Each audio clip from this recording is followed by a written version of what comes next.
Here's a question that might keep you up at night. If you have $10,000 in your savings account right now, how much will that money actually be worth 5 years from now?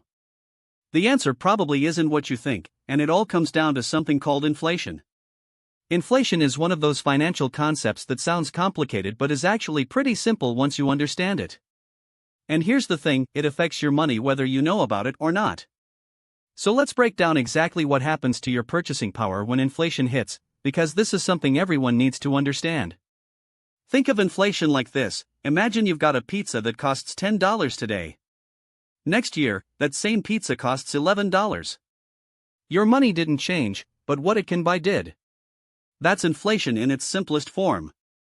Over time, a dollar buys you less stuff. And when you're holding cash in a savings account earning basically 0% interest, that's a real problem. Let me give you some concrete numbers. If you had $10,000 in 2020 and inflation averaged about 3% per year, the $10,000 would only have the purchasing power of about $8,000 by 2025. You didn't lose the money, it's still there in your account, but it can't buy as much anymore. That's what inflation does. Now, here's where it gets interesting. Inflation doesn't affect everyone equally. If you're holding a lot of cash, inflation is eating away at your wealth constantly. If you own real estate, you might actually benefit because property values and rents tend to rise with inflation.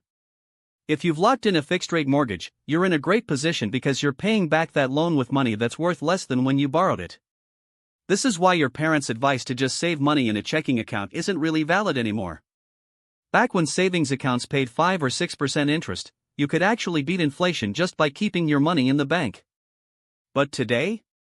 Most savings accounts pay less than 0.5%. If inflation is 3% and you're earning 0.2%, you're losing 2.8% of your purchasing power every single year. So what happens to different types of savings? Let's talk about this practically. If you've got bonds, especially long-term bonds locked in at low interest rates, inflation is actually working against you. If you own stocks, historically the stock market has beaten inflation over long periods, which is why it's often recommended as a long-term investment. If you own gold or real assets, these tend to hold their value during inflationary periods. Here's another thing people don't think about: debt actually becomes easier to pay off during inflation. If you borrowed money at a fixed interest rate and inflation rises, you're paying back that loan with money that's worth less.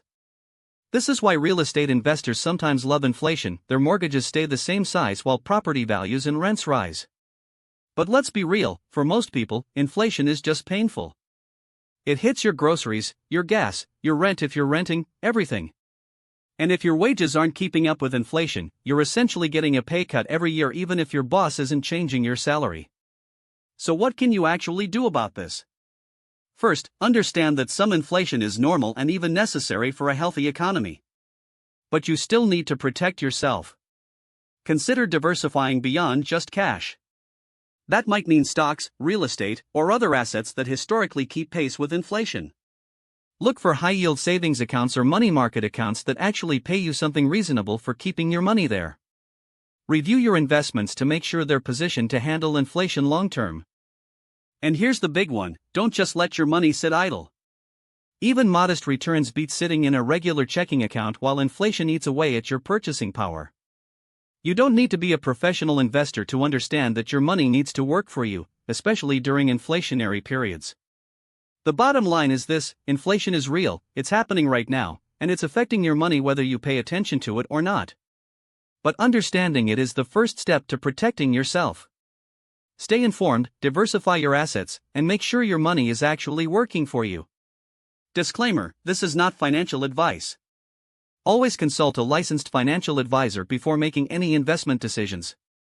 If this helped you understand inflation better, please hit the like button and subscribe for more videos that break down complex financial topics into stuff that actually makes sense. Drop a comment below and tell me your biggest money question. I read every single one and they inspire future videos. Thanks for watching.